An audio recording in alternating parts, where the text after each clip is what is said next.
धन्यवाद सुधीर जी। साथियों, मैं आपका आभारी हूँ कि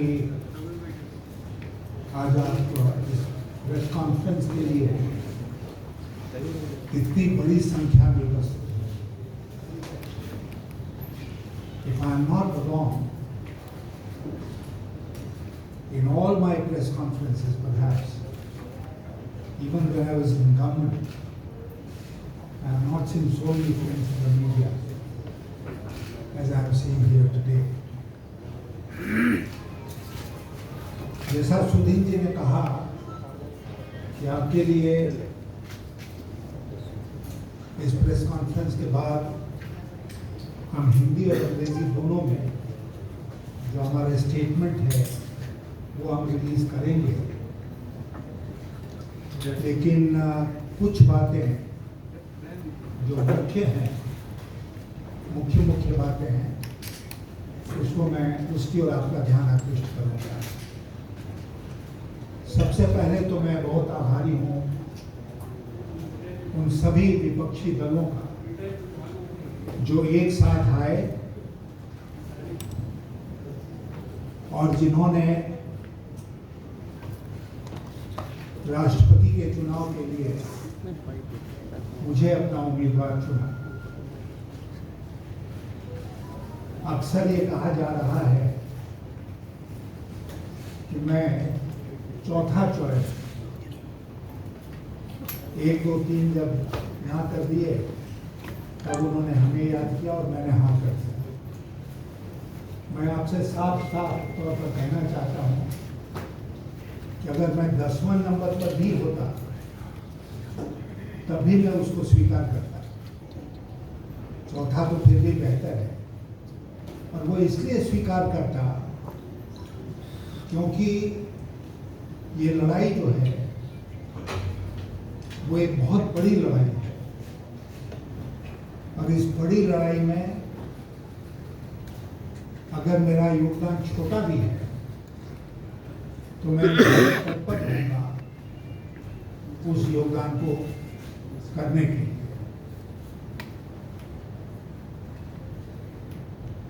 आप देखेंगे कि हमने अपने बयान में कहा है कि ये दो व्यक्तियों की लड़ाई नहीं है। अक्सर ये प्रश्न पूछा जा रहा है कि उस तरफ वो हैं, तो इसलिए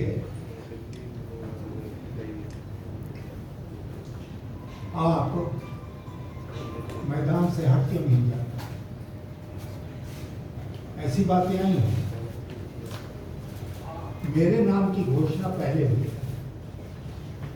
और मैं आपसे कहना चाहता हूं कि राष्ट्रपति का पद जो है वो इतनी गरिमा और मर्यादा का पद है, it's such a dignified post that it would have been better if there had been only one consensus candidate between the ruling party and the opposition. But the responsibility, as always, for such an initiative rested with the government. And the government did not make any serious attempts to bring about, to forge that consensus. There were one or two purely formal calls by ministers of the government to some of the leaders of the opposition parties. They did not even tell them who their candidate was likely to be. They completed the formality, waited for the opposition to announce their name, and then they came out with their response.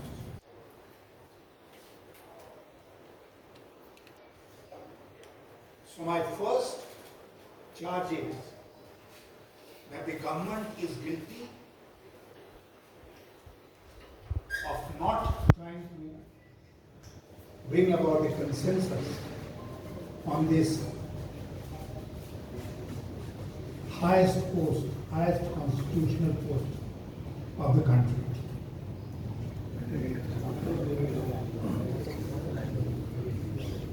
The second point which I want to emphasize to you is that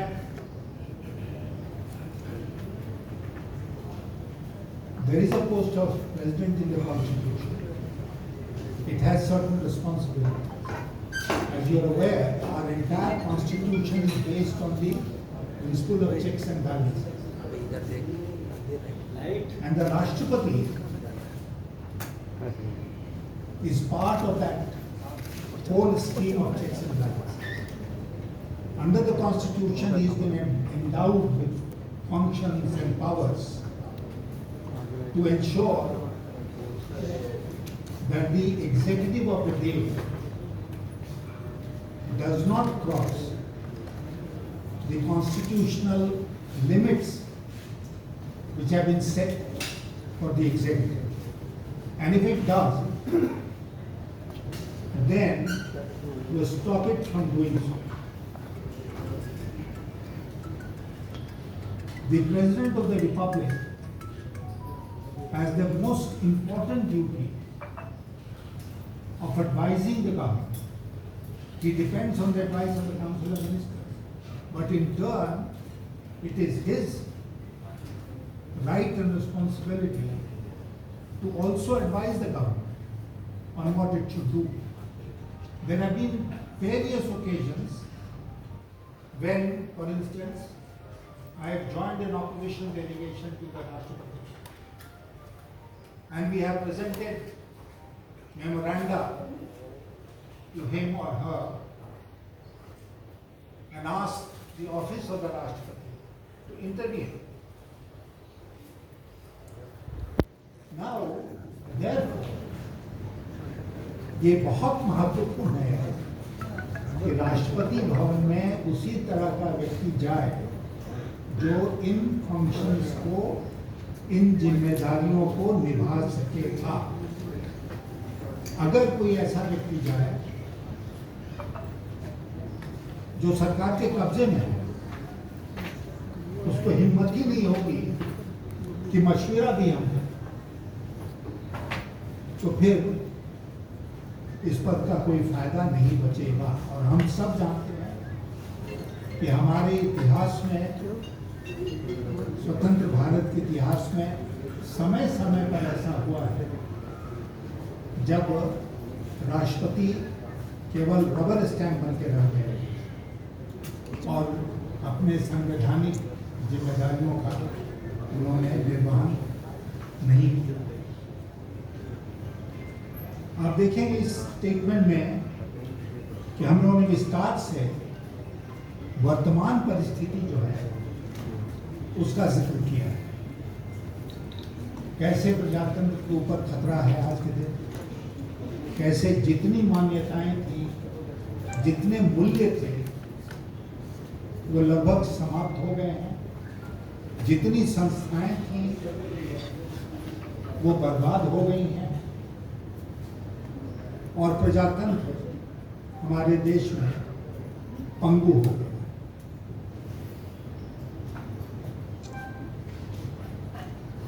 लेकिन उससे भी जो बुरी बात वो ये है कि सरकार अपनी शक्तियों का दुरुपयोग कर रही है, अपने एजेंसीज का दुरुपयोग कर रही है। और किसके खिलाफ? केवल देश के अपराधियों के खिलाफ नहीं, क्रिमिनल्स के खिलाफ नहीं, बल्कि अपने राजनीतिक प्रतिद्वंदियों के। ऐसा दृश्य हमने कभी नहीं देखा। एजेंसीज को मैं बताता हूं व्यक्तिगत अनुभव के आधार, एजेंसीज को अगर सवाल पूछना होता था किसी राजनेता से, तो वो समय लेकर उनके घर जाते, उनसे पूछते थे ये सवाल है आपका। ऐसा तो नहीं होता था कि बड़े से बड़े नेता जो है इस देश के, उनको अप एंड डाउन कराया जा रहा है, ईडी के दफ्तर में आ रहे हैं, जा रहे हैं, 50 घंटे क्वेश्चनिंग हो रही है। क्यों हो रहा है? क्योंकि सरकार की नियत जांच करने की नहीं है। सरकार की नियत है बेइज्जत करना, ह्यूमिलिएट करना। राजनेताओं को ह्यूमिलिएट करो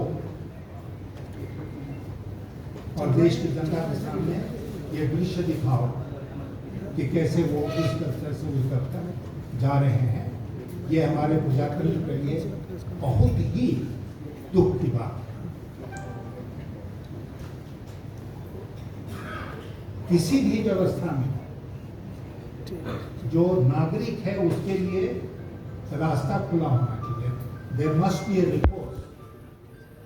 if I have a grievance, I must have a recourse. I must be able to go to somebody. हमारी सुनवाई होनी चाहिए। सुनवाई जिस दिन खत्म हो जाएगी उस दिन प्रजातंत्र खत्म हो जाएगा। और आज सुनवाई नहीं हो रही। There is no recourse for the people, and I am saying it with the fullest sense of responsibility, that there is no recourse anywhere, including the judiciary. कितने केसेस पेंडिंग हैं? आर्टिकल 370 का फैसला हुआ, सुनवाई शुरू भी हुई। CAA का क्या हुआ? ये सब बड़े महत्वपूर्ण सवाल थे जिन पर तत्काल फैसला आना चाहिए था, सुनवाई होनी चाहिए। सुनवाई ही नहीं, क्या कर लीजिएगा? So there is no recourse. The citizen is not left with any recourse. और जब ये परिस्थिति बनती है ना, तो आप जानते हैं क्या होता है? समाज में अशांति फैलती है और लोग सड़क पर उतरते हैं। जो अभी हम देख रहे हैं कि लोग कैसे सड़क पर उतरे हैं और खास करके हमारी नौजवान पीढ़ी जो है वो कैसे सड़कों पर आ रही है। और मात्र रिक्रूटमेंट का आपको दृश्य याद होगा। आज अग्निपथ स्कीम को लेकर जो कुछ हो रहा है, कहीं कोई कंसल्टेशन ही नहीं। मैं जब संसद में था तो हमारे संसदीय प्रणाली में आप जानते हैं कि स्टैंडिंग कमेटीज है, स्थायी समिति। और मैं विपक्ष में होते हुए 5 साल तक स्टैंडिंग कमेटी ऑन फाइनेंस में, और मुझे याद है उस समय के जो मंत्री होते थे प्रणब मुखर्जी, चिदम्बरम,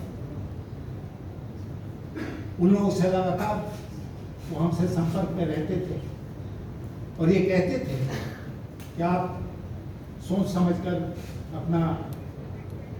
अपनी सिफारिश करो और हम सब सिफारिश स्वीकार करें। और अनेक महत्वपूर्ण कानून हमारे सामने आए जिस पर हमने रिपोर्ट दिया, इंक्लूडिंग GST पर, जिसको इंसिडेंटली उस समय के गुजरात सरकार ने विरोध किया था उसका। जब हमारे प्रधानमंत्री जी वहाँ के मुख्यमंत्री थे तो गुजरात का जो ऑफिशियल डेलीगेशन आया था कमेटी के साथ, उसमें GST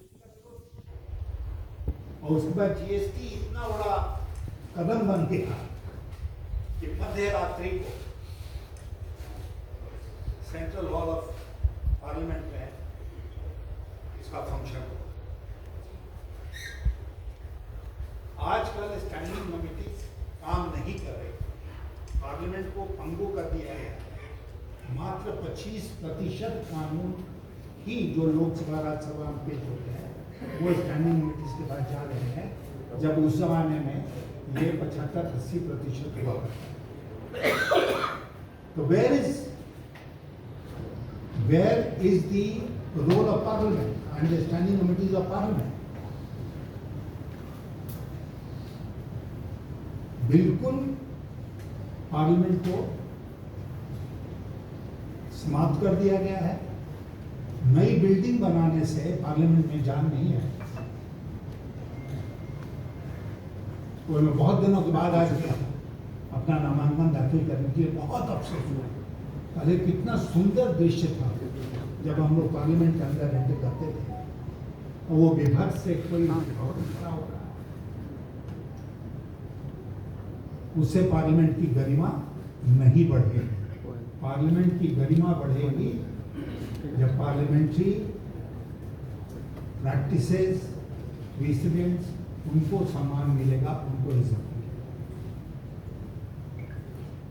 तो इसीलिए साथियों मैं कह रहा था ये लड़ाई दो व्यक्तियों की लड़ाई नहीं है, ये दो विचारधाराओं की लड़ाई है। It is a battle of two ideologies and most of the opposition parties have come together now in this election to wage that battle, and it is not going to stop here. I am quite confident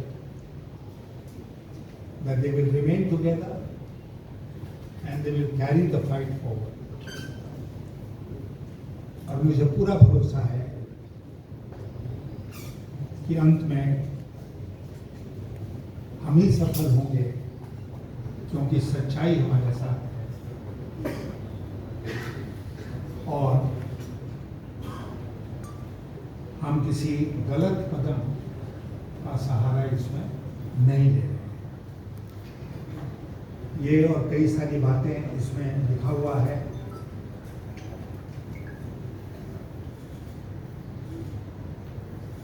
5 trillion economy अभी जो हो रहा है उसी को बचाने के लाले पड़े हैं। मैं एक ही लाइन कहूंगा अर्थव्यवस्था के बारे में आपसे कि 2016 में नोटबंदी हुई। नोटबंदी की कहीं चर्चा होती है आज? 99 पॉइंट इतना परसेंट आते आते रिजर्व बैंक ने आंकड़ा देना भी बंद कर दिया कि कितना नोट्स सर्कुलेशन में ये वो वापस आ गया। हम नहीं जानते हैं कि अब 100% ही बंद हो गया कि 100% को भी क्रॉस करके आगे हो गया, ठीक है ना? तो सारा पैसा वापस आ गया जितना सर्कुलेशन में था, और शायद उससे ज़्यादा भी सारा बैंकिंग सिस्टम में आ गया। आज तक मुझे जानकारी नहीं है, और आप जो लिखते हैं और दिखाते हैं वो सब मैं पढ़ता और देखता हूँ। मुझे जानकारी नहीं है कि कितना काला धन पकड़ा गया। 10 लाख, 10 करोड़, 200 करोड़, 1000 करोड़, कितना पकड़ा गया नहीं पता, लेकिन इतना पता है कि जितना काला धन था वो आ गया बैंकिंग सिस्टम में और सफेद हो। मैं जोर देकर इस बात को कहता हूँ, demonetization is the biggest scam of this century, क्योंकि उसने सारे काले धन को सफेद कर दिया और हम सब उसके बारे में भूलने के लिए मजबूर कर दिया। और दूसरी बात, उसका क्या असर हुआ आप आंकड़े उठाकर देख लीजिए। 2016 के बाद से हमारी अर्थव्यवस्था में सालाना विकास दर में जो गिरावट शुरू हुई, उसका नतीजा ये हुआ कि अगर नोटबंदी के साल में हमारा growth rate, annual growth rate 8% से ऊपर था, तो कोविड के बाद नहीं, कोविड के पहले जो साल था उसमें ये गिरकर 4% हो गया, 4%। और फिर कोविड आया तो कोविड माइनस में चला गया। अब स्ट्रगल कर रहे हैं उससे निकलने का। तो ये सब कुछ जो हमारी अर्थव्यवस्था में कमी है, उसी का नतीजा है कि हम समाज में अशांति देख रहे हैं और यूथ को सड़कों पर देख रहे हैं। हमारे प्रधानमंत्री जी विदेश गए हुए हैं। विदेशों में विदेशियों के साथ मिलकर उनकी कितनी बातचीत हुई है ये हम लोग को कम पता चलता है, लेकिन वहाँ जो NRIs हैं उनके साथ उनकी बड़ी बड़ी मीटिंग होती है। देश की राजनीति की चर्चा वो वहाँ करते हैं विदेशी भूमि पर। और एक जो मान्यता थी हमारे देश की, हम विदेशों में जाकर चाहे कोई भी फोरम हो देश की राजनीति की बात नहीं करेंगे, पार्टी पॉलिटिक्स की बात नहीं करेंगे, वो सब ध्वस्त हो गए। जैसे प्रजातंत्र के सारे मानक ध्वस्त हो गए, वैसे विदेश नीति का ये जो बहुत महत्वपूर्ण एक मानक है, वो भी ध्वस्त हो गए। तो इसीलिए हम लोगों को लड़ना है। हमने इसमें कहा है कि हमारे पहले वाली जो पीढ़ी थी उसने देश की स्वतंत्रता की लड़ाई लड़ी और हमें स्वतंत्रता दिलाई। हमारी पीढ़ी जिसका भी समय अब समाप्त हो रहा है, उस पीढ़ी ने उस प्रजातंत्र को मजबूत किया, आगे बढ़ाया। और अब in the evening of our life we are seeing that democracy slowly dying. We will not release that. और मैं आपसे बहुत विनम्रता के साथ लेकिन बहुत जोर देकर इस बात को कह रहा हूं कि मेरे शरीर में खून का एक कतरा भी बचेगा तब तक मैं इस लड़ाई को लड़ूंगा। और ये जो चुनाव है वो इसी लड़ाई का एक मैनिफेस्टेशन है, उसी का एक रूप है। और इसीलिए सामने कौन खड़ा है, कितना वोट आपके पास है, कितना वोट उनके पास है, ये सब चर्चा मेरे लिए बेमानी है। It is a fight for protecting, preserving and safeguarding democracy in our country and the values. और इसमें कुछ और काउंट नहीं करता है। बहुत बहुत धन्यवाद। Thank you sir.